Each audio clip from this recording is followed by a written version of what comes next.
নড়াইলে ভৈরব নদীর উপর কাঠের তৈরি জরাজীর্ণ সেতু দিয়ে ঝুঁকি নিয়ে চলাচল করছে হাজারো মানুষ। ভৈরব নদীর শেখহাটি ইউনিয়নের আফরাব ঘাট নড়াইল সদরের দক্ষিণ পশ্চিমাঞ্চলের সাথে যশোর সদরের দক্ষিণ পূর্বাঞ্চলের মানুষের যোগাযোগের সবচেয়ে সহজ পথ এটি। কাঠের সেতুটি নষ্ট হয়ে যাওয়ায় যে কোনো সময় বড় ধরনের দুর্ঘটনার শঙ্কা তৈরি হয়েছে। বিস্তারিত নড়াইল প্রতিনিধি মির্জা মাহমুদ রন্টুর রিপোর্ট, জানাচ্ছেন জামান আশরাফ।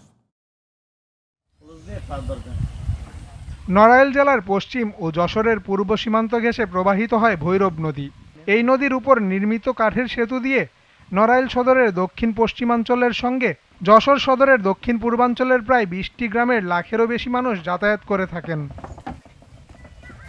নদীর দুপারের মানুষের দুর্ভোগ লাঘবে 2012 সালে 100 ফুট দীর্ঘ কাঠ ও বাঁশের সেতুটি নির্মাণ করেন স্থানীয়রা।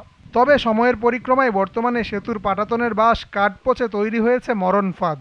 যে কোনো মুহূর্তে ভেঙে পড়ার শঙ্কা নিয়েই প্রতিদিন সেতু পারাপার হচ্ছেন শত শত মানুষ।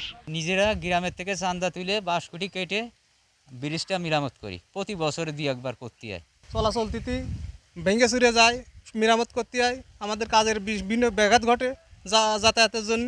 ব্রিজটা আমাদের অনেক প্রয়োজন এবং এখান থেকে আসতে গেলে আমাদের অনেক কষ্ট করতে হয়। আমাদের একটা মেরামতের ব্যবস্থা করে দেয়, তাহলে আমাদের যাতায়াতে মানে সুবিধা হয়। আরও পর্যাপ্ত বরাদ্দ পেলে সেতু নির্মাণ কাজ করা সম্ভব বলে জানিয়েছেন এলজিইডির এই কর্মকর্তা। ইতিমধ্যে আমাদের সকল সার্ভে সম্পন্ন হয়েছে এবং ব্রিজটি ডিজাইনের কাজ চলমান আছে। এখানে ব্রিজ করতে গেলে বিআইডব্লিউটি এর একটা ক্লিয়ারেন্স লাগবে, তো সেই ক্লিয়ারেন্সের জন্য আমরা তথ্য পাঠিয়েছি, কিন্তু এখন পর্যন্ত আমরা এনওসি পাই নাই। 1 মাসের ভিতরে যদি ওনারা এনওসিটা দেয়, তাহলে আমরা ডিসেম্বরের ভিতরে টেন্ডারটা অন্তত করতে পারবো আশা করি।